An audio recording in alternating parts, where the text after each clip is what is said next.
자, 네, 안녕하세요. 최정윤 회계사입니다. 오늘 여러분들하고 그 실전에 바로 적용할 수 있는 몇 가지 툴에 대해서 여러분들하고 같이 진행을 한번 해볼까 합니다. 일단 이 촬영을 하는 날짜를 기준으로 본다면 이제 회계사 시험이 한 2달 정도, 그리고 세무사 시험이 한 넉 달 조금 더 이렇게 남은 것 같아요. 그동안 여러분들 시험 공부하시느라 아주 수고 많으셨고요. 물론 너무 이르죠. 네. 조금만 더 여러분들 시험일까지 조금 더 힘내주시고, 다만 이제 오늘 제가 여러분들한테 말씀드리고 싶은 사항은, 지금까지 공부를 많이 여러분들 해 오셨잖아요. 근데 시험을 앞두고 뭐 걱정이 좀 있으신 분들이 있을 수 있겠죠. 물론 어떤 분들의 경우에는 이미 내가 어떤 방향으로 어떤 방법을 통해서 문제풀이를 어떻게 해야 되겠다는 게 명확하게 머릿속에 이제 정립되어 있는 분들은 상관이 없겠지만, 아마도 특히나 초시생의 경우에는 첫 번째 시험을 앞두고는 아직까지도 그 부분이 잘 정립되어 있지 않은 경우가 대다수겠죠. 그래서 아무리 제가 머릿속에 많은 지식을 넣고 있다라고 할지라도 이걸 실전 시험 문제에서 적용하지 못한다라고 한다면 사실 이제 그것도 이제 실력이거든요. 그러니까 어떤 학생들 분들이 이런 말씀 좀 많이 하세요. 그러니까 시험 끝나고 나온 다음에 하시는 말씀이, 이거 내가 알고 있었는데, 이거 풀 수 있었는데. 아니에요. 사실 이제 그 부분이 이제 실력인 거예요.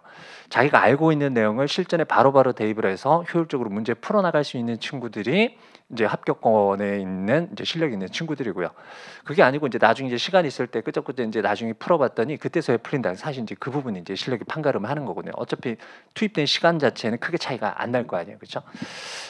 그래서 여러분들한테 몇 가지 효율적으로 테마를 정리를 해서 이제 실전 문제에서 시험 형식이 여러 가지가 나올 수가 있잖아요. 아주 전형적인 문제 유형으로 출제되는 부분들도 물론 있겠죠.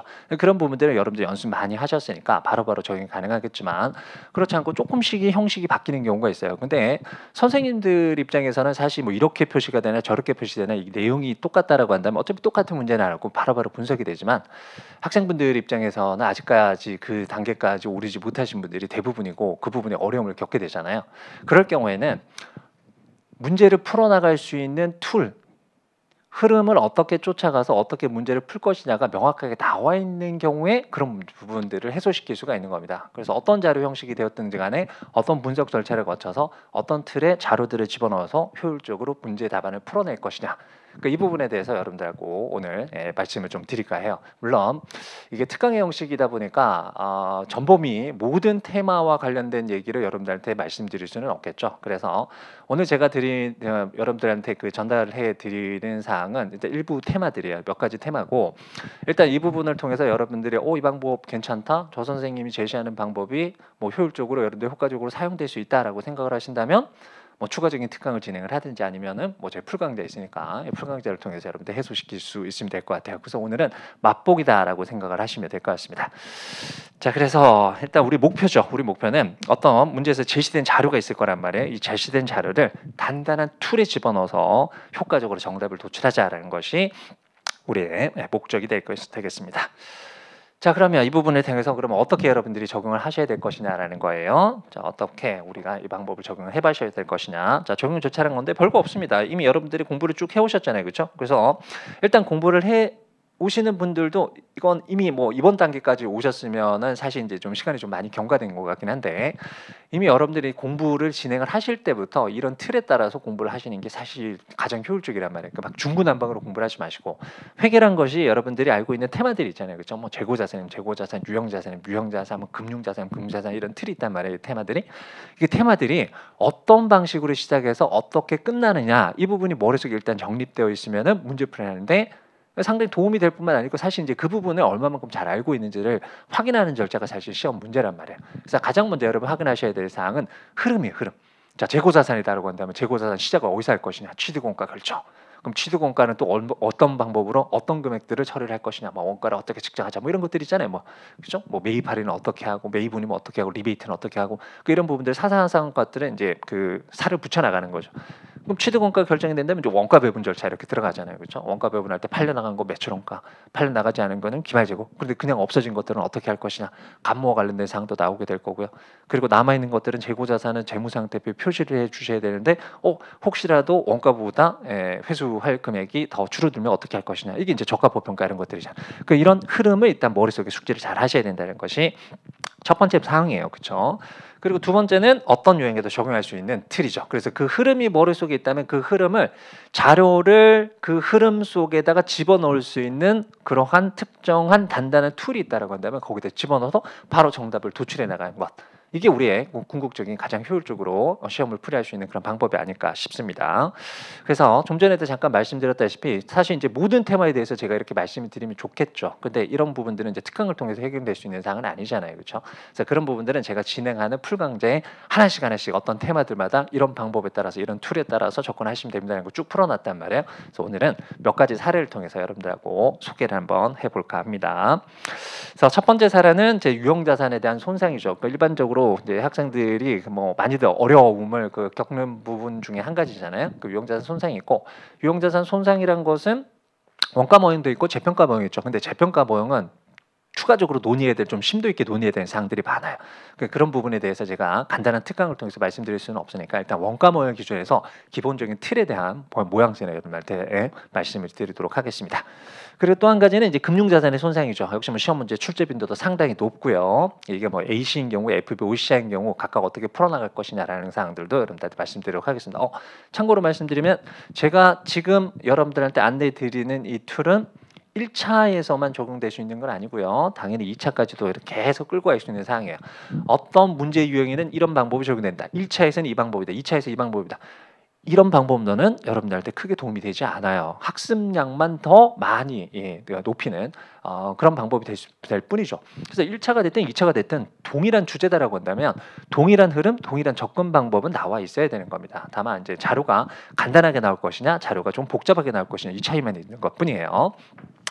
그래서 두 번째는 금융자산 손상 쪽 볼 거고, 마지막 한 가지는 이제 확정급여 제도와 관련된 사항인데, 뭐 확정급여 제도는 사실 이제 풀이할 수 있는 방법이 선생님마다 여러 가지가 있죠. 여러 가지가 있는데 제가 오늘 여러분들한테 말씀드리는 그 방법을 한번 확인 한번 해보시기 바랍니다. 그러면 하나의 모양새의 모든 내용들이 다 집계가 돼서 바로바로 답안이 보인다라는 거 여러분들도 느끼실 수가 있을 거예요. 네. 자, 그 중에서 이제 첫 번째 테마입니다. 자, 첫 번째 테마는 자, 그리고 첫 번째 테마에 대해서 말씀드려보도록 하죠. 첫 번째 테마는 유형자산 손상에 관련된 툴입니다. 좀 전 말씀드렸다시피 우리 원가 모형 기준으로 해서 한번 진행을 한번 해보도록 할게요. 자, 첫 번째는 원가 모형에 대해서 일단은 뭐 기본적인 툴에 대해서 말씀드리기 전에 여러분들하고 같이 좀 이슈 사항에 대해서 정리를 한번 해봐야 되겠죠. 이런 부분들이 유형자산 손상과 관련해서 문제에서 나올 수 있는 그런 사항이니까 여러분들 이것들 잘 짚어 나가시는 겁니다. 그리고 그 흐름을 어떻게 갖고 갈 것인지에 대해서 간단하게 설명드려 보도록 하겠습니다. 자, 첫 번째는 일단 유형자산이라는 게 있잖아요. 아마 저하고 같이 수업을 진행하시는 분들은 제가 자산이라는 것을 크게 두 가지로 쪼갠다라는 것도 이미 알고 계실 겁니다. 쪼개는 것이 이제 비금융 자산하고 금융 자산 이렇게 쪼개게 되죠. 크게 자산의 경우 물론 이건 IFRS에 따른 분류는 아니에요. 하지만 자산이라는 것이 비금융 자산하고 금융 자산이 워낙에 차이가 있단 말이에요. 성격 자체가. 그래서 제가 주로 여러분들한테 사례를 들고 있는 내용들이 이런 거예요. 여러분들이 책을 보시잖아요, 그렇죠? 책을 보시는데 책을 보는 이유는 딱 두 가지가 있단 말이에요. 그러니까 첫 번째는 어떤 거예요? 첫 번째는 심심하니까 뭐 이렇게 쭉 재미있으려고 이렇게 보는 책, 소설책. 아니면 뭐 웹소설책, 뭐 웹툰 뭐 이런 것까지 포함해서. 그리고 또 한 가지 뭡니까? 여러분들이 지금 제일 많이 보는 교재죠, 그렇죠? 교재는 지금 재밌어서 보는 게 아니잖아요, 그렇죠? 그럼 교재를 막 보는 재미도 없는 교재를 보는 이유는 뭐예요? 미래를 준비하기 위해서잖아요, 그렇죠? 미래 잘 먹고 잘 살려고. 그 자산이란 것도 마찬가지란 말이에요. 그러니까 자산이란 것도 어떤 자산의 경우에는 미래를 준비하는 겁니다. 미래의 어떤 수익을 발생시키기 위해서 준비하는 자산이 있고, 어떤 자산들의 경우는 지금 당장의 효익을 갖는 효익. 이런 부분이에요. 그럼 그 재무회계에서 말하는 그 효익이라는 것은 결과적으로는 그 돈이잖아요, 그렇죠? 돈. 그러니까 지금 당장 돈벌이가 되는 것이냐, 아니면 미래의 돈벌이를 위해서 준비하는 것이냐 이렇게 나눌 수가 있단 말이에요. 그 비금융 자산들이 다 미래를 준비하는 자산들이죠, 그렇죠? 뭐 재고 자산 사왔다는 것 그 자체만으로 돈벌이가 되는 건 아니죠. 나중에 팔아야죠. 유형 자산 사왔다는 것 자체만으로 돈벌이가 되는 건 아니에요, 그렇죠? 사용을 해야지만 이게 수익에 공헌을 하게 되겠죠. 그러니까 이런 자산은 우리가 비금융 자산이라고 하고, 자 반면에 창출된 수익이 있어요. 그 창출된 수익에서 나오는 자산이 이제 금융 자산이죠. 예를 들어서 물건을 팔고 돈을 받았다. 그럼 받은 현금은 바로 금융 자산이 되는 거죠. 또는 어떤 것들을 나중에 받기로 했다. 매출 채권. 또는 돈을 받은 것서 부가가치가 없으니까 얘를 조금 운영을 해보자 이런 부분들이 우리 금융자산에 나오는 대표적인 투자 자체, 투자 주식 이런 것들이 되는 거잖아요. 그래서 자산이란 것이 일단 두 가지 분류가 있다는 거고, 그러면 우리가 비금융 자산에 해당했던 부분이에요. 그 비금융 자산이 재고 자산이나 유형 자산 이런 것들이 있잖아요. 그럼 얘는 성격이 뭐라고요? 미래에 돈을 벌기 위해서 지금 준비하는 자산이다. 그럼 준비가 됐으니까 어떻게 해야 되는 거예요? 나중에 돈을 벌 때 얘를 어떻게 해주셔야 됩니까? 돈을 번다는 얘기는 결과적으로는 발생 기준에 따라서 수익이 창출된다는 거니까 그 수익에 대응 처리를 하자는 겁니다. 그래서 원가를 잘 집계를 해놨다가 수익이 발생할 때 대응되는 과정이 나오는 것들이 모두가 비금융 자산의 성격이 되겠죠. 그래서 재고 자산이라는 부분은 나중에 매출이라는 수익이 획득됐을 때 결과적으로는 매출원가 이렇게 대응이 되는 거고요. 유형 자산의 경우에는 뭐가 나타납니까? 사용을 통해서 간접적인 효익이 제공하고 있으니까 이건 직접 대응이 불가능하죠. 그러니까 체계적이고 합리적인 방법에 따라서 원가를 배분하는 절차, 이거 우리가 감가상각이라고 얘기를 한다고요. 그래서 기본적으로 유형 자산이라는 것은 반드시 원가 배분 과정 중에서 감가상각이라는 것이 개입된다. 그래서 제가 항상 뭐 1차를 앞두거나 또는 시험을 앞둔 학생들한테 늘 말씀드리는 건데, 사실 시험 문제에서 물어보는 사항은 뻔하거든요. 99.9%가 재무상태표 항목 그리고 포괄손익계산서 항목에 대해서 물음을 물어요. 자본변동법, 현금흐름법 이런 부분들은 극히 예외적인 사항이란 말이에요. 그 현대에서 재무제표가 총 4가지 종류, 주석까지 포함해서 5가지가 있는데 실질적으로 가장 중요한 건 뭐니 하더라도 재무상태표하고 포괄손익계산서가 되는 거 아닙니까? 그럼 재무상태표 같은 건 특정 시점 현재 재산 상태를 나타내고 있으니까 시험 문제 뭘 물어볼까요? 어느 시점 현재의 자산 또는 부채 또는 자본에 대한 장부 금액이 얼마냐, 이런 거 물어본단 말이에요. 그래서 재무상태표 항목에 대한 질문이 나왔을 경우는 항상 어떤 요소냐, 자산이냐, 부채냐, 자본이냐, 그리고 또 뭐 보셔야 됩니까? 어느 시점이냐, 이걸 확인해 주셔야 되는 거예요. 자 반면에 포괄손익계산서에 나오는 사항은 수익과 비용이잖아요. 이게 단기손익일 수도 있고 기타 포괄손익일 수도 있겠지만 어차피 수익과 비용에 대한 사항을 묻는단 말이에요. 그럼 수익과 비용은 어떤 거요? 기간이라고요. 그렇죠? 어느 기간. 그래서 이게 어떤 회계 처리를 했을 때 손익효과냐, 아니면 한 달 동안의 손익효과냐, 아니면 1년 동안의 손익효과냐, 이런 부분들 여러분 잘 짚어나가셔야 되는 겁니다. 이게 기본 중에 기본이 되는 거예요. 그렇죠? 아시겠어요? 그런데 이게 어떤 특정 수익은 얼마입니까? 특정 비용은 얼마입니까? 이렇게 물어보면 사실 여러분들 쉽죠. 상대적으로는 찾으라는 거 찾으면 될 거니까. 근데 거의 상당수의 문제가 어떤 형식으로 출제가 되나요? 손익에 미치는 영향 이렇게 나온다고요. 단기 손익이 미치는 영향 얼마인가? 또는 기타 포괄손익이 미치는 영향 얼마인가? 그럼 기타 포괄손익 항목으로 처리되는 사항이 뭐가 있는지, 또는 단기 손익으로 처리되는 사항이 뭐가 있는지, 그 여러분들 알고 계셔야 된단 말이에요. 뭔 말씀인지 아시겠어요?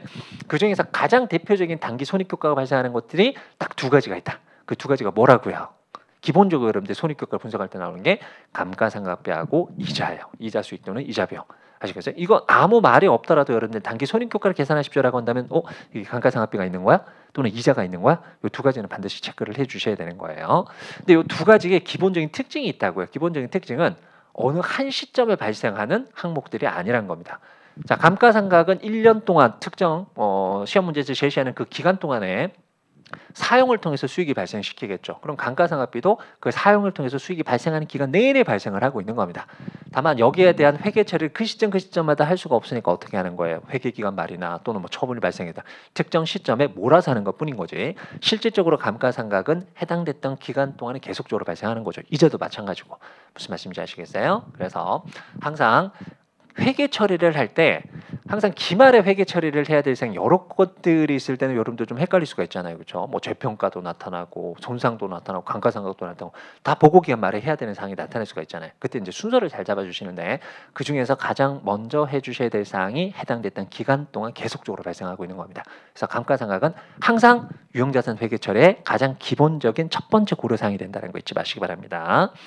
얘가 여러분들이 첫 번째로 고려하셔야 될 첫 번째 내용이 될 거고요. 자, 두 번째네요. 자, 두 번째는 우리가 지금 테마를 자산에 대한 손상을 다루고 있잖아요. 그럼 자산의 손상의 개념은 기본적으로 보수주의 방식이 적용되는 거죠. 손상 차손은 있지만 손상 차익이란 건 없어요. 그렇죠? 물론 손상 차손이 인식된 금액이 나중에 환입된 금액은 있을지언정 손상 차익이란 건 나타나지 않는다. 이게 이제 기본적인 보수지 개념이 되는 겁니다. 그 보수지 개념이 이거잖아요. 우리는 항상 재무회계를 하는 목적이 외부 정보용자에게 도움이 되는 정보를 제공하자는 것이 우리 기본적인 목적 아닙니까? 그럼 어떤 정보를 전달해야지 외부 정보에 도움이 될 것이냐? 긍정적인 시그널만 막 던져주는 것이 도움이 될 것이냐, 아니면 상당히 걱정될 수 있습니다, 이것까지 고려하셔야 됩니다 등등의 상당히 좀 보수적인 정보 전달하는 것이 정보용자에게 도움이 될 것이냐. 답은 보수적인 정보가 상대방한테 의사결정을 내는데 상당히 도움이 된단 말이에요. 그래서 여러분들한테도 뭐 간혹 제가 말씀을 드리는 게 이런 거잖아요. 여러분들 시험을 공부를 하고 있어. 그러니까 이제 부모님이 어떻게 보면 외부 투자자가 될 거 아닙니까? 그래서 부모님이 가끔 이렇게 물어본다고요. 누구누구야, 공부 좀 잘 되고 있니? 이때 대답할 수 있는 방법이 두 가지가 있다. 자, 첫 번째 방법은 자신만만하게 빵빵, 걱정 마 엄마, 난 내년 시험만 보면 무조건 붙을 것 같아. 그럼 어머니 당장은 기분이 좋죠. 근데 문제는 시험 결과 나왔을 때요, 그렇죠? 합격했으면 더 할 나위가 없을 거야. 그런데 문제는 떨어졌을 경우에는 기대치가 높았다가 뚝 떨어지게 되는 거니까 데미지가 커진단 말이에요. 이런 방법이 있고, 또 한 가지는 상당히 좀 보수적으로 얘기를 하는 거죠. 누구누구야, 공부 잘 되고 있니? 해봤는데 너무 어렵네. 근데 최선을 한번 다해볼게. 그럼 부모님은 당연히 이렇게 생각하실 거 아니에요. 어려운 공부하니까 이거 힘들구나. 하지만 기대치는 상당히 낮겠죠. 근데 나중에 떨어지더라도 그래서 사실 별 데미지가 없어요. 크게 기대를 안 했으니까. 근데 나중에 합격을 한다면 기대를 별로 안 하고 있으면 합격했으면 얼마나 기분이 좋아요. 그러니까 이게 사람 심리가 반영된 회계 처리가 이 보수적 회계 처리란 말이에요. 그 보수적 회계 처리는 일단 상대방한테 아주 긍정적인 시그널을 제공하자, 아니면은 상당히 보수적인 정보를 시그널을 제공하자. 보수적인 시그널입니다, 그렇죠? 그걸 전달하자는 거예요. 그럼 손상이란 것도 그잖아요. 일단 감가상각이 진행된 장부금액이 있어. 그럼 이 장부금을 그대로 보고한다? 그럼 자산이라는 것은 기본적으로 외부 정보용자에게 미래 경제적 효익을 창출할 수 있는 경제적 자원이 이만큼 있습니다라는 시그널을 지금 제공하는 게 이 자산이라는 것의 특징인데 현재 시점에 유형자산의 장부금이 한 1,000 정도가 나왔어요. 그럼 당연히 합리적인 정보용자라면 1,000보다는 더 높은 효익이 발생하겠지라고 기대를 할 수밖에 없다고요. 근데 이거보다 만약에 떨어지는 회수 가능액이 있다라고 한다면 그 경우에는 낮춰서 보고라는 게 정보용자에게 도움이 되겠죠. 이런 사항이에요. 그래서 자산의 손상이라는 것은 보수적 회계가능을 적용하는 것이고요. 그러면 모든 자산에 대해서 손상이 적용되는데, 예를 들어서 재고 자산에 대한 손상 가정이 적합법 평가잖아요. 그때 비교하셔야 할 사항은 뭡니까? 원가라는 장부 금액하고 순실현 가능 가치 비교를 하는 거죠. 이게 해당됐던 자산의 특성에 맞춰서 비교 대상인 측정치가 나오는 거예요. 이 중에서 유형자산이나 무형자산이나 원가 모형이 적용되는 투자부동산 등등의 비금융 자산에 대해서 적용되는 사항은 이제 회수 가능액이라는 것이 있다는 거 여러분들 잘 알고 계실 거예요. 자, 회수 가능액은 기본적으로 말 그대로죠. 내가 지금 이 자산을 회수한다면 얼마만큼의 회수가 될까? 그럼 기본적으로 나는 많이 받고 싶겠죠. 근데 나한테 주는 놈은 조금 주고 싶겠죠. 이래서 거래가 형성이 되지 않는단 말이에요. 항상 회계라는 것은 경제적으로 합리적인 의사결정을 내릴 수 있는 당사자를 기본적으로 대상을 하는 거죠. 따라서 거래는 어디서 움직일 수밖에 없다? 공정 가치에 따라서 움직일 수밖에 없는 겁니다. 누구도 손해 보지 않는 공정한 가격에, 그렇죠? 근데 이게 처분 부대원가가 발생을 할 수가 있단 말이에요. 그럼 처분 부대원가만큼 실제 회수될 수 있는 금액은 작아질 수가 있으니까 흔히 우리가 얘기를 하는 이제 순공정 가치 개념이 나오는 겁니다. 자, 문제는 이 순공정 가치라는 개념은 말 그대로 자산을 팔았을 때죠, 그렇죠? 수취할 수 있는 금액을 기준으로 해서 측정되는 값인데, 우리가 다루고 있는 유형자산이나 무형자산 등등의 경우에는 실질적으로 팔아서 돈 벌고자 하는 자산은 아니잖아요. 사용을 통해서 이렇게 되는 거잖아요, 그렇죠? 그럼 사용을 통해서 돈벌이가 되는 상황이 지금 당장 팔았을 때보다 더 높다라고 한다면 실제 팔았을 때 얼마 받았는지 이게 중요한 게 아니잖아요. 그래서 단순히 순공정 가치만큼만 놓고 판단을 하실 수는 없겠다. 그래서 한 가지 더 고려하자. 이게 사용 가치가 되는 거예요. 그래서 회수 가능액은 둘 중에 큰 금액입니다. 자, 순공정 가치는 공정 가치의 처분 부대원가를 차감한 금액이라는 거 여러분들 아실 거고요. 그리고 사용 가치는 말 그대로 사용을 통해서 기대되는 현금 흐름입니다. 그럼 사용 과정상 나타날 수 있는 현금 흐름도 있고, 나중에는 나중에 유형자산 등의 기계 장치나 또는 차량 운반고 노후화되면 이제 팔아버릴 수도 있잖아요. 궁극적인 처분까지도 포함을 합니다. 그래서 사용이나 궁극적인 처분을 통해서 기대되는 예상 미래 현금 흐름을 적절한 할인율에 따라서 현재 가치로 평가된 값을 우리는 사용 가치라고 지칭을 하게 되겠죠. 자, 그리고 마지막 한 가지는 이제 손상 반영 시기도 짚고 넘어가셔야 되는 거예요. 자, 우리 기준서에서 나오고 있는 기본적인 개념이 있죠. 이게 손상이란 걸 왜 검토를 하느냐? 재무상태표에 자산 금액이 보고가 된다면 외부 정보인지를 어떻게 생각할 수밖에 없다고요. 자산이란 게 뭔지 알고 있는 합리적인 의사결정자라면 자산은 효익이니까 나중에 최소한 장부상에 찍혀 있는 금액보다 높은 효익이 들어오겠지 이렇게 생각을 할 수밖에 없단 말이에요. 그렇죠? 맞나요? 그런데 딱 올리려고 봤더니 회수가능이 이거보다 미달하는데 그럼 어떡하지? 그럼 잘못된 정보를 전달하는 거 아니야? 낮추자. 무슨 말씀 드리는 겁니까? 손상이라는 절차는 언제 적용돼야 되는 거예요? 재무상태표 찍기 바로 직전이에요. 그래서 항상 손상 검토 시점은 맨 마지막 절차라는 거 잊지 마시기 바랍니다. 그래서 재고 자산의 경우에도 일단 취득원가 결정하고요. 원가 배분 끝내놓으시고 감모까지 다 하고 난 다음에 기말 재고 자산의 재무상태표 찍기 직전에 적합법 평가라는 거죠. 그래서 항상 적합법 평가를 맨 마지막에 될 수밖에 없어요. 어떤 분들의 경우에는 뭐 감모 손실하고 뭐 재고 자산에 대한 평가 손실이 섞여 있으니까 어쩌고 쓰잘데기 없는 소리예요. 기본적으로는 맨 마지막 절차가 적합법 평가이기 때문입니다. 그럼 마찬가지 유형자산 등등의 경우도 마찬가지잖아요. 감가상각 하려면 감가상각 해야 되고요. 그렇죠? 만약에 재평가 보행이 적용되는 자산이라면 당연히 재평가 절차까지도 다 끝내주셔야 되는 겁니다. 할 거 다 한 다음에 언제요? 재무상태표 찍기 바로 직전 수행되는 게 내가 손상이다. 그래서 손상 항상 맨 마지막이라는 거 잊지 마시기 바랍니다. 자, 방금 제가 몇 마디 말씀을 드리지 않았는데도 흐름이 어느 정도로 나와야 되는 거예요. 그렇죠? 유형자산은 어떻게 된다고요? 최초에 원가 결정이 되겠죠, 당연히. 그 다음에 어떻게 올라갑니까? 원가 배분 절차인 감가상각 절차 나오겠죠. 그럼 원가 모형이라면 사실 손상이 고려가 되지 않으면 거기까지 끝난 거죠. 그 다음 단계가 뭐가 되는 거예요? 그 다음이 마지막으로 재무상태표 찍기 전에 손상이에요. 그럼 우리 지금 이 툴에서는 지금 다루지 않겠지만 이 재평가 모형이 적용돼도 마찬가지란 말이에요. 재평가 모형이 적용돼도 최초 원가 결정이 되고요. 항상 비금융 자산은 이제 원가 배분 절차 가장 먼저 있어야 될 거니까 감가상각 절차 거치고요.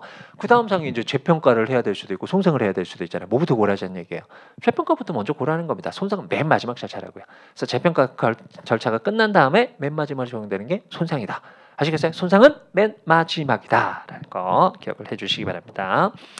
자, 그러면 우리 이 논리에 따라서 어떤 툴로 문제를 한번 접근을 해볼 것이냐라고 한다면 다음 같은 툴을 이용을 하실 거예요. 그래서 여러분들하고 적용되는 게 이런 툴이에요. 자, 이 툴의 모양새를 여러분들 잘 봐주시기 바랍니다. 자, 유형자산 원가 모형을 기준으로 해서 여러분들하고 툴을 진행을 해보도록 하죠. 자, 모양이 이렇게 돼요. 일반적으로 여러분들한테 제시되는 문제형이 거의 대부분 아주 간단하면은 그냥 손상차손이 발생을 했을 때 얼마만큼이냐 뭐 이런 문제가 대부분이겠지만 그건 너무 쉽죠. 우리는 항상 조금 좀 보수적으로 좀 대비를 하셔야 되는 거잖아요. 그럼 상당수 여태까지 출제됐던 문제들은 일단 손상이 한번 발생하고 다음에 이제 환입이 발생을 했을 때를 어떻게 처리할 것이냐 이 부분을 다루고 있는 문제 유형이 가장 일반적일 겁니다. 그래서 여러분들한테도 제시되는 사항은 뭐 예를 들어서 X1년도 유형자산에 대한 손상이 발생을 하고 그 다음 해에 뭐 환입이 발생하는 사항을 기준으로 해서 어떻게 자료를 정리를 하시고 어떻게 문제를 풀어나가실지에 대해서 우리 같이 한번 확인 한번 해보자고요. 자, 좀 전에 제가 말씀드렸던 흐름을 여기다 이제 집계를 할 거예요. 시험 문제에서 자료가 어떻게 제시되는지 간에 상관없습니다. 문제를 쭉 분석을 한번 해보잖아요. 요거 얘기하기 전에 여러분들하고 또 먼저 얘기해야 될 게 항상 시험 문제를 받았다 그러면 문제를 풀어야 되잖아요. 문제를 풀 때 제일 중요한 거는 자료를 분석하는 겁니다. 자료가 제시된 게 어떤 형식인지 무슨 내용인지도 모르는 상태에서 문제만 드립다 푼다? 나중에 실컷 시간 들여서 문제 풀고 났더니 이 자료 빠뜨렸네. 이건 말짱 꽝이잖아요. 우린 제한된 시간 내에 아주 많이 문제를 풀어 나가실 수밖에 없잖아요. 그럼 일단은 약간의 시간이 들더라도 문제를 일단 읽는 것이 가장 첫 번째 내용이 될 수밖에 없어요. 그렇죠? 그래서 일단 전체 과정을 이렇게 쭉 스캔하는 거예요. 그렇지? 그 스캔할 때도 뭐 저는 이렇게 하거든요. 왼쪽 상단부터 오른쪽 하단까지를 대각선을 이렇게 쭉 읽어요. 대각선을 쭉 읽다 보면은 키워드 등등은 눈에 탁탁탁탁 보인단 말이에요. 그래서 일단 이렇게 한번 쭉 끝내고 난 다음에 이게 뭘 묻는 문제냐 이건 바로 확인이 가능하겠죠. 뭐 결과적으로 문제 한 5줄, 6줄 이렇게 나오지만 스캔 쭉 해보면 이거 유형자산 손상이 이 정도는 여러분들이 해결하실 수 있어야 된단 말이에요. 그렇죠? 됐나요, 여러분들? 자, 그러면 이게 유형자산 손상에 대한 문제야. 그럼 여러분들 어디서부터 시작을 하셔야 될까요? 일단은 취득원가 얼마인지부터 시작을 하셔야 된단 말이에요. 그래서 최초 취득한 정도의 취득원가 결정부터 여러분들 먼저 보실 겁니다. 됐나요? 뭐 기초장부금액으로 돼 있지만 뭐 이게 기초가 될 수도 있고 또는 최초가 될 수도 있어요. 이게 뭐 4월 1일에 신규 취득한 자산 등등이 될 수도 있는 거잖아요. 그렇죠? 그럼 계획 기준으로 못 박아두시고 다음 상이 뭐가 된다고요? 감가상각 다뤄주셔야 된다고요. 감가상각 항상 뭐 비상각 자산을 제외하고는 감가상각은 분명히 나올 거니까 그럼 감가상각을 계산하기 위해서 뭐가 또 필요합니까? 감가상각 방법이 뭔지도 결정이 돼야 되고요. 감가상각 방법에 따라서 감가상각 대상 금액을 기준해서 감가상각을 계산할 것이냐 아니면 기초 장부 금액을 기준해서 감가상각액을 계산할 것이 이게 결정이 되잖아요. 그렇죠? 감가상각 방법을 먼저 확인하시고 나머지는 뭐 내용 연수, 잔존 가치 등등 확인하시면 되겠습니다. 그러면 그 확인된 내용을 바탕으로 해서 일단 감가상각비 계산하시면 그러면 그 회계 기간 말 현재 감가상각이 진행된 후에 장부 금액이 이렇게 나오겠죠. 맞나요? 그럼 장부 금액이 나왔어요. 마지막 절차. 그럼 원가 모이니까 그 다음 단계가 바로 손상 단계란 말이에요. 그렇죠? 그럼 손상을 다룰 때 뭘 비교를 하셔야 된다고요? 회수간액을 비교를 하셔야 되는 겁니다. 그래서 회수간액. 그래서 모양새를 보시면 이렇게 올라가셔야 되는 거예요. 일단은 여기까지는 당연히 진행을 하시는 게 이제 1번의 절차가 이렇게 될 거고요. 그 다음에는 손상차손, 손상차손 환입을 먼저 결정하는 게 아니고 재무상태표에 어떤 금액이 보고가 돼야 될까? 이걸 결정하는 게 여러분들 두 번째 단계가 됩니다. 그럼 뭐하고 뭘 비교를 하시면 된다고? 장부 금액이 나왔는데 1,000이야. 회수간액을 봤더니 1,200이야. 그럼 장부 금액은 그냥 1,000이죠. 일종의 적합도 평가가 똑같잖아요. 그렇죠? 손상이라는 것이. 근데 장부 금액이 1,000인데 회수간액이 800밖에 안 돼요? 그러면 재무상태표 찍히는 금액은 800. 아시겠어요? 그래서 두 번째 단계가 재무상태표에 나오는 사항을 결정 내려주시고 그럼 우리가 지금 2단계 알고 이 금액이 결정이 됐으면 양자의 차이죠. 양자의 차이가 손상차손 또는 손상차손 환입으로서 결정이 되는 금액이다. 이렇게 보시면 되는 거예요. 아시겠나요, 여러분들? 자, 그래서 1차 년도의 내용이 끝났어요. 그럼 2차 년도로 갈 겁니다. 2차 년도에는 이렇게 가야 되는 거죠. 그렇죠? 작년 말의 금액이 2월 돼서 기초 금액을 구성하게 될 겁니다. 참고 이런 경우에는 뭘 조정을 하셔야 되냐면 후속적으로 감가상각을 조정을 하셔야 되는 거예요. 100만 원의 잔존 가치 없이 5년 동안 정액법 상각한다라고 한다면 매년 20만 원씩 감가상각비가 계산되는 거잖아요. 그렇죠? 맞나요, 여러분들? 그런데 X 1년도 말에 손상이 발생을 해서 장부금이 뚝 떨어져 버렸어요. 그럼 이전하고 똑같은 감가상각을 적용한다면 우리가 추정되는 내용 연수가 끝났을 때 잔존 가치에 해당했던 금액하고는 전혀 딴판의 장부 금액이 나타날 수밖에 없는 거잖아요. 그래서 손상이 발생을 하거나 또는 재평가가 발생을 하거나 또는 자본적 지출 등등이 있거나 원래 예상을 했었던 감가상각 대상 금액과 차이가 발생한다라고 한다면 후속적인 기간부터는 항상 감가상각을 조정을 해주셔야 되는 겁니다. 대표적인 게 손상하고 재평가 이 정도는 기억을 하고 계셔야 됩니다. 그래서 후속적으로는 조정을 하게 될 겁니다. 그래서 조정된 감가상각을 계산하시면 다시 장부 금액이 이렇게 계산되겠죠. 그럼 여기까지 진행하신다면 또 원가 모형이 적용되는 유형자산에 대해서 일단 감가상각 단계까지는 끝났어요. 그러면 이제 재무상태표에 실어야 될 거 아니에요? 그 재무상태표 싣기 전에 또 뭐 보자고요? 이게 또 이 부분에 이제 손상 검사를 한번 해보자라는 거죠. 그러니까 일반적으로 2차 년도부터는 아마 손상과 환입과 관련된 자료가 나오는 것이 일반적이겠죠. 이번에 뭐 보셔야 되는 거예요? 환입이라는 것이니까 장부액보다 회수관액이 올라간지 그렇지 않은지를 따져보셔야 되는 거죠. 그렇죠? 그래서 만약에 올라가지 않았다라고 한다면은 그냥 장부금액 보고를 하시는 거고요. 근데 회수관액이 현재 장부보다 더 크다라고 한다면 환입 발생했잖아요. 그렇죠? 환입 잡아주셔야 되는데 문제는 원가 모형의 경우는 뭐가 있다고요? 환입할 수 있는 한도라는 것이 존재한다고요. 그 한도까지 고려하셔서 재무상태표 금액을 결정 내려주시고 양자의 차이에 해당했던 금액이 손상자손 환입으로서 제시될 수 있는 금액 이렇게 여러분들 해결을 해주시면 되겠습니다. 자, 방금 말씀드렸던 것 중에서 여러분들하고 조금 유의 있게 보셔야 돼서 몇 가지 정리하고 사례를 통해서 이 틀에 따라서 문제 풀이도 여러분들한테 한번 보여드리도록 하겠습니다. 자, 우리가 방금 갔다 온 내역쪽을 바탕으로 해서 여러분들 이제 단기 손익에 미치는 영향 말씀드렸잖아요. 그렇죠? 단기 손익에 미치는 영향이란 문제 유형이 나온다면 기본적으로 감가상각, 이자 고려하셔야 된다. 그래서 유형자산 자체니까 기본적으로 감가상각비 고려하셔야 되고요.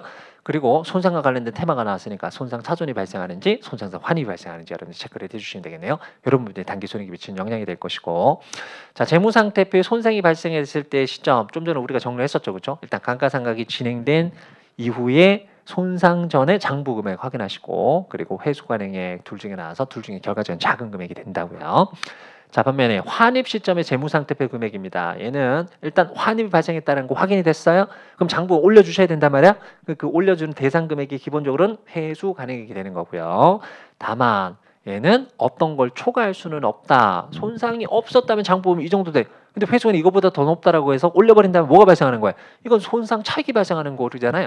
이게 보수지 회계처리니까 손상 차익이란 건 나타날 수 없다라고 말씀드렸잖아요. 그래서 항상 원가 모형은 손상이 애초에 없었다라고 한다면 지금 현재 장부금액 얼마만큼 됐을 것이냐라는 한도란 것이 존재한다는 것도 여러분들 잊지 마시기 바랍니다. 자, 하단에 좀 전 말씀드렸고 또 한번 얘기를 해봅시다. 자, 손상 인식을 했거나 또는 손상 환입 인식 후에는 점진적으로 감가상각을 반드시 조정을 해주셔야 된다는 거 여러분들 기억을 해주시고요. 손상세에서 환입이 발생했을 때는 감가상각 후 장부 금액과 회수관액이 비교하셔서 일단 회수관액이 더 큰지를 먼저 확인을 해주셔야 되는 거였어요. 그리고 두 번째 뭐 하시냐고요? 환입 발생한다면 이건 한도가 존재한다는 거 한도 검토해 주시고 요걸 통해서 장부 금액 결정 내려주시는 겁니다. 그리고 최종적으로 손상사 환입액이 얼마인지 여러분들 잡아주시면 되는 거였어요. 아시겠어요? 자, 이 방법을 우리 틀에 넣어서 문제를 통해서 한번 봐보도록 할게요. 자, 다음 같은 사례를 한번 이용을 한번 해보도록 합시다. 실제 뭐 시험 문제에서도 한 요 정도 문제 아니면 이것보다 뭐 조금 더 뭐 간단한 유형으로 제시될 가능성이 존재를 할 것 같습니다. 자, 대표적인 문제 유형 한번 볼게요. 자, 주식회사 대한이라는 곳이 있고요. 엑셀런트의 기계장치를 110만 원에 취득해서 원가 모형을 적용을 한답니다. 내용에서 5년이고 잔존 가치는 10만 원 추정되었고요. 정액법으로 감가상각을 해요. 후속 회계 기간에 회수가능에게 장부금을 초과하는 경우에는 손상에 대한 징후가 있고 회수가능이 장부금 미달하는 경우는 손상사손 인식하고요. 후속 회계 기간에 회수가능액이 장부금을 초과한다면 손상사손 환입을 인식하는 걸로 하자요. 자, 회수가능의 측정 자료는 이제 상황 1번하고 상황 2번 이 두 가지가 있네요. 이 두 가지를 바탕으로 해서 문제를 한번 풀어볼 건데 일단은 첫 번째 문제는 얘입니다. 회수 가능액 측정 자료를 1번 자료를 이용해서 엑셀런말 기계장치에 대한 손상을 시사하는 징후가 발견되었다. 이를 바탕으로 해서 엑셀런드 손상 차손 금액이 얼마만큼이 될 것이냐, 그리고 엑셀런드 환입이 얼마만큼 잡히시고 기말 기계장치 장부 금액을 또 어떻게 잡아주셔야 되고 손상 사손 누계액이라는 것이 또 얼마만큼 존재를 할 것이냐, 이 부분을 여러분들과 같이 한번 살펴보도록 할게요. 자, 자료가 요 자료였잖아요, 그렇죠? 요 자료 그대로 한번 이용을 한번 해봅시다. 자, 제가 좀 전에 말씀드렸던 틀 있죠? 그 틀을 여러분들 그대로 이용을 하실 거예요. 자, 문제 쭉 읽었어요. 문제 읽자마자 이건 손상에 대한 원가 모형 유형 자산에 대한 손상 문제 이렇게 나왔단 말이에요. 언제 발생했다가 최초 X 1년도부터요. 자, 시작은 이렇게 하시는 겁니다. 그래서 X 1년도에 기초 또는 최초 금액이 얼마인지부터 잡아놓고 시작을 하시는 거죠. 우리 자료에서 X 1년 초에 취득한 자산이었어요. 얼마였습니까? 110만 원만큼이에요. 물론 이제 강의를 하다 보니까 또 이제 욕심이 생기는데 대부분의 상당수 시험 문제는 취득 일자가 기초 시점 이렇게 나오겠죠. 근데 때로는 4월 1일, 5월 1일 이렇게 나눈 경우도 있어요. 그래서 이 부분이 언제 취득이 있는지도 습관적으로 관리를 해두시면은 좀 좋아요. 왜? 4월 1일에 취득했으면 감가상각도 4월 1일 이후분에 대해서만 감가상각을 계산을 하셔야 되는 거잖아요. 그렇죠? 요거를 체크를 체크해 주시는 겁니다. 자, 그리고 최초 금액이 결정됐으면 다음 단계 뭐 하자고요? 감가상각이 진행이 돼야 된다고, 유형자산의 경우는 흐름에 따라서. 자, 감가상각을 하려고 봤더니 회사가 적용하고 있는 방법은 이제 정액법이라는 걸 적용하더라. 그럼 정액법을 적용을 하고 있으니까 뭐가 나와야 되는 거야? 얘는 감가상각 대상 금액을 기준해서 감가상각비를 계산하는 거야. 이게 나오는 거예요? 그럼 그 감가상각 대상 금액 기준에서 몇 년 동안 감가상각을 해야 될까? 이거 보셔야 되는 거죠? 자료를 봤더니 5년 동안 감가상각을 한대요. 5년 이렇게 기재를 해주시고, 그럼 감가상각 대상 금액을 기준할 때는 이제 잔존가치라는 개념이 나오는 거잖아요, 그렇죠? 잔존가치 10만 원 이렇게 놓고 시작하는 겁니다. 아시겠나요? 자, 만약에 얘가 정액법이 아니고 정률법이다라고 한다면 방법을 정률법 이렇게 놓고 할 거예요. 그 정률법의 경우에는 사실 감가상각 대상 금액이 의미가 없잖아. 우리 정률에 따라서 기초금액 기준에서 적용한다고요. 반드시 정률은 제시가 된다고요. 그럼 예를 들어서 정률 30% 이렇게 기재를 해놓고 관리해놓고 시작을 하시는 거예요. 우리 지금 문제는 정액법이니까 이렇게 관리해놓고 시작을 할 겁니다. 자, 그러면 결정이 됐으면 이제 감가상각비 바로 계산이 되죠. 물론 저는 여러분들한테 보여드리기 위해서 이 이름 이런 거 다 쓰고 있어요. 근데 실전 시험 문제에서는 이걸 쓰라는 게 아니야. 요 흐름에 따라서 여러분들이 뭘 정리를 할 것인지 모르겠어요. 생각하고 진행을 하시라는 얘기가 될 겁니다. 자, 그럼 감가상각 대상 금액이 얼마예요? 110만 원, 10만 원 잔존가치니까 100만 원이네요. 5년 동안 정액법 상각할 거니까 X 1년도 1년치 전체 20만 원에 감가상각이 이렇게 계산되겠죠. 그럼 감가상각이 진행된 이후에 장부 금액은 90만 원만큼 이렇게 흘러오게 된단 말이에요. 원가 모형이니까 뭐 앞으로 더 해야 될 거 뭐 있어요? 아무것도 없다고. 그럼 감가상각만 끝내주시면 원가 모형 유형자산 끝나는 거라고요. 그럼 재무상태비 실어야 될 거 아니야. 그 바로 직전에 손상만 검토를 해주시면 된다고요. 그래서 두 번째 고려하셔야 될 사항이 재무상태표에 보고되는 금액은 얼마를 하시면 될 것이냐, 이걸 확인하신 거라고요. 아시겠어요? 자, 현재 장부 금액이 얼마입니까? 역시 저는 여러분들한테 보여드리기 위해서 적는 거예요. 장부 금액은 90이에요. 뭐하고 비교하셔야 된다고요? 회수 가능액하고 비교를 하셔야 된다고요. 근데 상황 1번의 자료를 이용하자라는 거였잖아요. 자, 그럼 상황 1번에 X 1년 말에 순공정가치 자료하고 사용가치 자료가 나왔습니다. 회수 가능액은 둘 중에 큰 금액. 자, 순공제 가치 58만 원이고 사용 가치가 60만 원이죠. 그러면 회수가능액은 60만 원으로 결정이 나는 거예요. 그럼 현재 장부금보다 회수가능액이 더 낮잖아요. 그러면 떨어뜨려야 되겠죠. 그럼 최종적으로 재무상태표 금액은 회수가능액인 60만 원으로 결정이 되는 거죠. 그럼 장부 금액을 얼마 줄여주셔야 된다? 30만 원만큼 이렇게 줄여주셔야 되겠다. 얘가 손상차손이 되는 거죠. 손상차손이라는 것이 이렇게 나타나게 되는 거예요. 그렇죠? 그럼 물음에서 아까 물어봤던 거 첫 번째 X 1년도에 손상차손으로 인식할 금액은 얼마입니까? 30만 원 이렇게 오는 거예요. 아시겠어요? 그냥 흐름을 관리하는 것이라고. 흐름을 관리하는 거. 자, 다음 단계 X 2년도로 가봅시다. X 2년도에는 작년 말 금액이 연구 계정이니까 2월 될 거 아니에요? 그럼 기초 60만 원에서 시작을 하시는데 자, 지금부터 보셔야 되는 거예요. 그렇죠? 뭐가 바뀌어버린 거예요? 당초 예상했었던 감가상각 대상 금액이 더 이상 아니죠. 작년 말에 손상을 통해서 장부를 확 줄여버렸으니까. 아시겠어요? 그럼 감가상각 앞으로는 조정해 나가셔야 된다고요. 근데 방법 자체가 바뀐 건 아닙니다. 내용연수 추정치도 바뀐 건 아닙니다. 그러면 앞으로는 잔여 내용수 4년 동안 감가상각을 하시면 되겠죠. 잔존가치 추정치도 바뀐 건 아닙니다. 10만 원 이렇게 되는 거예요. 결과적으로 원래 손상이 없었다라고 한다면 X 2년 초 현재 남아있는 감가상각 대상 금액은 얼마가 되는 거야? 원래 110만 원에서 10만 원 빼면 100만 원이 대상이었는데 이 중에서 20만 원만큼 없어지니까 80만 원이 남아있죠. 이게 X 2년 초에 작년 말에 손상이 없었다면 감가상각 대상 금액 남아있는 금액인데 지금 현재 장부 금액 자체가 기초 60만 원밖에 안 돼요. 근데 잔존가치는 10만 원 추정이 돼. 그럼 X 2년 초에 감가상각 대상 금액은 당초 추정치하고 달리 50만 원밖에 없는 거예요. 아시겠어요? 그러니까 감가상각액을 앞으로 조정을 해주셔야 되는 거지. 자, 그러면 X 2년도의 감가상각액은 얼마가 되는 거예요? 이제 50만 원을 정액법에 따라서 4년 동안 감가상각을 해주셔야 되는 거예요. 맞나요? 그럼 감가상각액이 얼마만큼 계산되고요? 12만 5천 원만큼 이렇게 계산이 되겠죠. 자, 그럼 12만 5천 원이 적용된다면 얼마입니까? 감가상각 후 장부 금액은 47만 5천 원만큼 이렇게 나오게 될 거예요. 그럼 역시 원가모이니까 감가상각 끝냈습니다. 그러면 이제 재무상태표 실어야지 이렇게 생각을 하고 있단 말이에요. 마지막 손상검토 하자고요. 손상검토.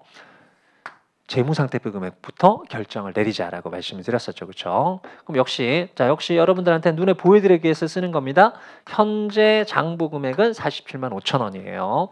뭐하고 비교하셔야 된다고요? 회수가능액하고 비교하셔야 됩니다. 그럼 지금 상황 2번에서 X 2년 말 회수가능액 자료가 나왔죠. 순공정가치 72만 원, 사용가치 65만 원 둘 중에 큰 거 72만 원 이렇게 되는 거였어요. 그래서 회수가능액이 72만 원 됐네요. 장부금보다 회수가능액 올라갔네요. 환입 발생을 한다는 얘기입니다. 다만 환입 발생할 때 무작정 회수가능액 올릴 수 없다. 이거하고 비교하셔야 될 사항이 한도하고 비교를 하자라는 거였어요. 한도는 또 뭐라고요? 그냥 손상이 없었다면 현재 시점의 장부금액이 얼마만큼 됐을까요? 이게 한도라고 한도. 아시겠어요? 그럼 손상이 없었으면 매년 감가상각만 20만 원씩 20만 원씩 하고 끝냈겠지. 맞나요, 여러분들? 그래서 여러분들 보셔야 될 사항은 이 숫자예요. 이 숫자. 작년 말에 손상이 없었다면 장부금 90이었을 거고 올해도 작년하고 똑같은 정액법이니까 감가상각비 20만 감가상각이 진행됐겠지. 그럼 한도가 얼마만큼 되고요? 70만 원 이렇게 되는 거죠. 그러면 이게 한도에 걸려서 이게 안 되는 거지, 그렇지? 최종적으로 우리는 70만 원을 결정을 내려주시면 되는 겁니다. 이게 재무상태표에 찍혀야 되는 숫자가 되겠죠. 자, 따라서 장부 금액은 47만 5천 원짜리를 70만 원으로 만들어 주시면 끝나겠네요. 얼마? 22만 5천 원만큼의 장부금이 증가되겠죠. 얘가 뭐가 되는 겁니까? 손상차손 환입이 되는 거예요. 아시겠나요? 자, 그럼 여기서 실제 재무상태표에 표시되는 금액 그리고 손익에 미치는 영향 이 부분들이 이제 다 표시가 되는 거죠. 자, 재무상태표에 표시되는 금액은 X 1년 말에 장부금 60, X 2년도에 70 이 금액을 보고를 하자. 그럼 이 툴에서 여러분들이 숫자를 다 확인할 가능하단 말이에요. 아시겠어요? 그리고 또 한 가지 뭐가 있고요. 손익에 미치는 영향이야. 아마 저하고 수업을 진행하셨던 분들은 이 논리가 익숙할 거예요. 근데 그렇지 않은 분들도 계실 수 있으니까 한번 말씀을 다시 한번 드려보도록 하겠습니다. 아마 여러분들도 이미 다 알고는 계세요. 알고는 계신데 이걸 얼마만큼 잘 적용을 하실 수 있느냐 없느냐가 여러분들 실력의 판가름이에요. 우리가 기본적으로 이 순자산이라는 것이 증가되거나 또는 감소될 수가 있죠. 그렇죠? 그럼 순자산이 증가 또는 감소되는 원인은 크게 두 가지가 있다고요. 뭐하고 뭐가 있어요? 손익거래를 통해서 그리고 자본거래를 통해서 이렇게 되는 거잖아요.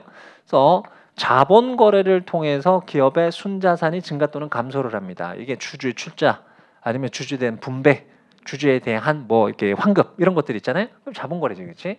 나머지가 있어요. 이게 손익거래죠. 이 손익거래 중에서 순자산이 증가하는 것을 우리는 수익이라고 얘기를 하는 거고요. 순자산이 감소하는 것을 우리는 비용이라고 얘기를 하는 거였어요. 그렇죠? 그래서 우리가 수익에 대한 정의가 뭡니까? 자본거래를 제외한 자산의 증가 또는 부채 감소, 즉 순자산 증가, 자본 총계 증가를 우리가 수익이라고 얘기를 하고 반대가 비용이다라고 얘기를 하는 거잖아요. 그렇죠? 그래서 이게 전체 총포괄 손익을 이렇게 구성시키게 되는 거예요. 기본적으로 손익에 미치는 영향은 뭐가 있어야 된다고요? 순자산 변동 효과가 발생을 해야 된답니다. 그럼 우리가 지금 유형자산을 보고 있으니까 유형자산과 관련해서 장부 금액 얼마만큼 변동을 하는지 보시면 되겠죠. 그럼 장부의 변동이 뭐야? 요 20만 원하고 12만 5천 원만큼은 감가상각을 통해서 유형자 장부금액이 떨어지는 걸로 끝나는 거잖아요. 그럼 순자산 감소. 주주의 자본거래 아니잖아요. 그러니까 비용 효과가 나타나는 거라고요. 그런 부분들이 단기손익으로 처리가 되는 거죠. 물론 기타 포괄손익은 열거가 되어 있어야 되죠. 이 부분에 대해서 열거되어 있는 부분은 아니니까 기본적으로 수익 비용은 단기손익으로 처리가 되게 되겠습니다. 그리고 또 뭐가 보이고요?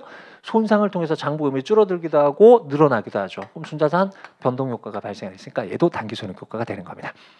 아시겠나요, 여러분들? 네. 자, 그래서 우리가 원하는 답은 일단 이 모양새를 통해서 뽑아냈어요. 엑셀랜드 손상차손 금액은 30만 원입니다. X2년도에 손상차손 환입액은 22만 5천 원입니다. X2년 말에 재무상태표에 찍히는 장부 금액은 70만 원입니다. 됐나요? 자, 이거 재무상태표 모양새를 한번 봅시다. 자, X1년도 말에 재무상태표 모양새는 이렇게 돼 있을 거예요. 원가 모형이니까 기계장치 계정의 잔액은 110만 원에서 시작이 됐을 것이고 감가상각 누계액이라는 게 잡히게 되겠죠. 엑셀랜드 첫 해년도에 20만 원 감가상각이 답니다. 그렇죠? 그리고 또 뭐가 있고요? 손상차손 누계액이란 것이 이렇게 나타나는 거잖아요. 그래서 30만 원만큼의 손상차손이 인식되면서 손상차손을 통해서 장부금액 줄어든 누적 효과가 30만 원만큼 있다라는 거였어요. 그래서 최종적으로 보고되는 장부금액이 60만 원. 재무상태표에 실제 보고되는 숫자는 이렇게 됐을 거란 말이에요. 그렇죠? 자, 반면 X2년도 말입니다. 자, X2년도 말에 보고되는 숫자 원가 모형입니다. 역시 기계장치는 110만 원만큼 이렇게 됐을 거고요. 감가상각 누계액은 이제 감가상각 누적된 금액이죠. 20만 원 누적, 12만 5천 원 누적, 37만 5천 원만큼의 감가상각이 누적돼 있고요. 마지막 손상차손 누계액입니다. 손상차손 누계액은 요거 줄이면서 장부금 줄어든 효과를 손상차손 누계액 30만 원 잡았잖아요. 근데 환입 잡은 게 22만 5천 원밖에 없다고. 그래서 손상차손 누계액은 7만 5천 원만큼 이렇게 남아있겠죠. 그래서 최종적으로 보고되는 장부금액이 70만 원만큼 이렇게 보고되는 사항입니다. 그럼 우리가 확인할 수 있는 사항이 이게 32만 5천 원이네요. 죄송합니다. 자, 32만 5천 원 이렇게 되겠죠. 최종적으로 보고되는 손상차손 누계액은 7만 5천 원의 금액이 남아있다. 그래서 원가 모형의 경우에는 이게 한도가 존재를 하고 손상이 발생한 이후에 감가상각은 그 이전하고 서로 다르다 보니까 완벽하게 손상이 발생했던 부분이 없어졌다라고 할지라도 손상차손 누계액이라는 계정 잔액은 남아 있을 수도 있다. 네, 이 부분 확인해 주시면 되겠네요. 네. 자, 앞으로 여러분들 요 틀 움직이는 연습 계속적으로 해나갈 겁니다. 자, 어떻게 진행을 하신지 여러분들 납득이 되셨나요? 네. 자, 그러면 첫 번째 상황에 대해서 우리 문제 한번 확인 한번 해봤으니까 자, 두 번째 상황도 한번 볼까요? 네, 두 번째 상황에 대해서 문제 한번 보도록 하겠습니다. 자, 두 번째 사항에 대한 요구사항 문제입니다. 요구사항 문제는 자, 회수금액 자료를 이번에 상황 2번을 이용을 하죠. 그래서 X1년 말 기계장치에 대해서 손상을 시사하는 징후가 발견되었고 X2년 말까지 징후는 계속 존재를 했을 때 다음 각 금액을 산정하십시오. X2년도 그리고 X3년도 자료를 여러분들 뽑아내시면 되는 겁니다. 자, 동일한 일단 자료는 이용하고 일단 회수간액 자료만 조금 차이가 발생을 했죠. 자, 문제 한번 풀어보도록 할게요. 그러면 자, 모양새 똑같이 가져갈 거예요.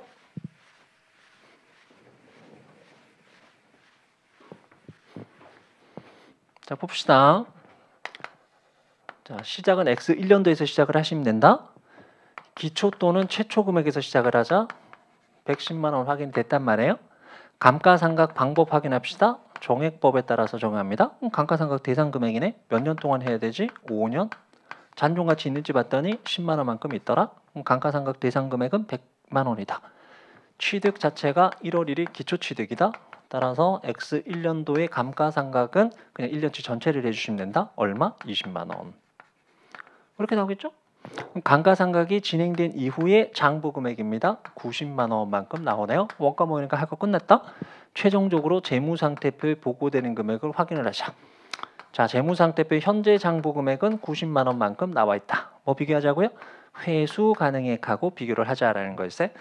자, 이거 회수 가능액이 얼마였더라? 자, 자료에서 상황 두 번째에 회수 가능액 자료가 있었어요.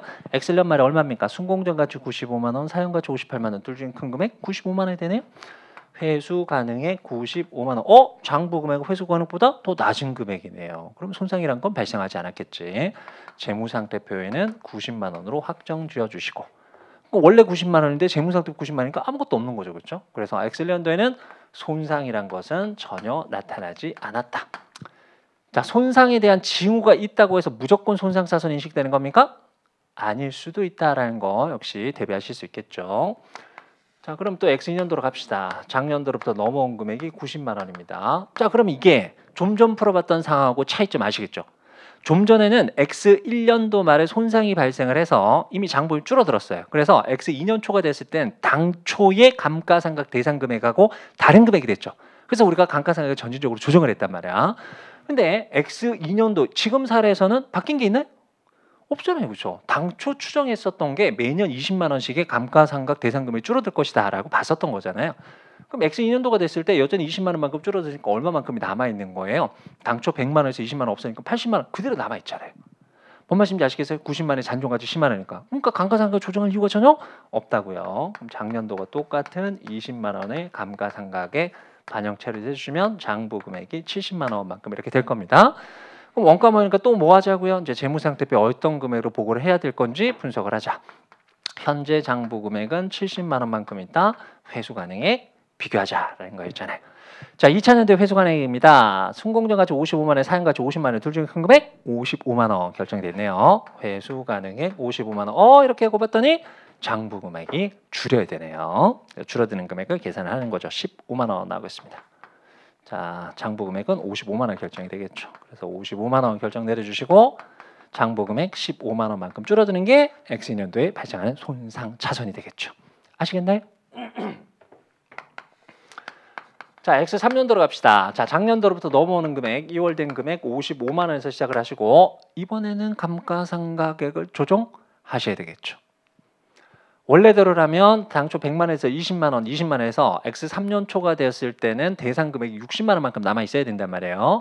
근데 지금 시작 시점에 장부 55만 원밖에 없고요. 잔존 가치는 10만 원이니까 45만 원밖에 안 남았잖아요. 그러니까 감가상각 대상 금액에 추정이 발생을 했으니까 감가상각도 조정을 하셔야 됩니다. 전진적으로 적용합니다. 이제는 X3년 초 기점으로 봤을 때 남아있는 내용수는 3년이고요. 잔존가치 추정치에 대한 변동은 없었다. 그럼 감가상각 대상 금액이 얼마밖에 없다? 45만 원밖에 없다. 얘를 정액법에 따라서 3년 동안 감가상각을 계산해 주셔야 되겠죠. 이번엔 15만 원만큼 이렇게 나올 거예요. 따라서 X3년도 말에 감가상각이 진행된 이후에 장부 금액은 40만 원 이렇게 나오겠죠. 또 최종적으로 재무상태표 금액 결정 짓자고요. 장부 금액은 40만 원만큼이다. 회수 가능액하고 비교를 해주셔야 되겠지. 우리 자료에서 X3년 말에 회수 가능액은 순공정 가치 43만 원, 사용 가치 46만 원, 둘 중에 큰 금액 46만 원만큼이 됐네요. 그럼 장부에 올라갔네? 환입이 발생하겠네. 다만 원가 모형이니까 한도 검토를 해주셔야 되겠네. 한도 금액 얼마가 됩니까? 한도 이거잖아요, 그렇죠? 여기서 시작을 하셔서 20만 원 줄고 20만 원 줄고 손상이 없었다라고 한다면 X3년도에도 또 20만 원만큼 줄었겠지. 그러면 한도 금액은 50만 원만큼이 되었을 거야라는 게 우리가 확인이 되는 거잖아요. 근데 지금은 회수 가능액 자체가 한도보다 작은 금액이죠. 그러면 46만 원으로 결정을 내려주시면 되는 겁니다. 됐나요? 그럼 장부금 얼마만큼 증가해야 되고요? 6만 원만큼 증가하는 거. 얘가 손상차손 환입이 되는 거네요. 이해되셨습니까? 그러면 여러분들 이 툴에 따라서 쭉 흘러가시면서 묻는 거에 대답만 해주시면 되는 거예요. 그렇지? 우리 문제에서는 X2년도 손상차손 금액이 얼마입니까? 라고 물었다고요. 그럼 손상차손 금액 15만 원 잡아주시면 되는 거고요. X3년 손상차손 환입액이 얼마이냐? 6만 원 잡아주시면 되는 거고요. X3년 말 이 기계장치에 대한 장부 보고될 사항은 46만 원 확인해 주시면 되겠죠.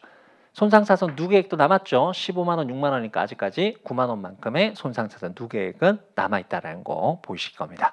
아시겠나요? 그래서 이런 툴을 여러분들이 머릿속에 딱 명확하게 갖고 계시는 거야.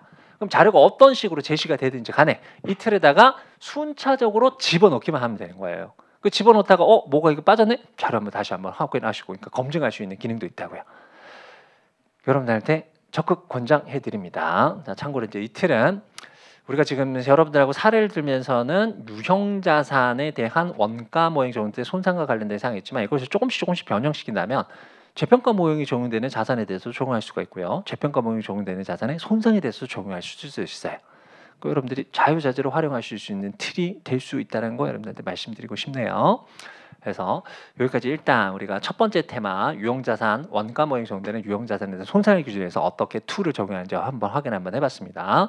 잠깐 쉬었다가 자, 나머지 테마에 대해서도 한번 얘기를 한번 해보도록 할까요? 그 중에서도 이제 금융자산 쪽은 상당히 중요하잖아요, 그렇죠? 제가 어떤 방식으로 풀어나가는지 여러분들 잘 확인 한번 해보시기 바랍니다. 잠깐만 쉬었다 진행을 하죠. 네.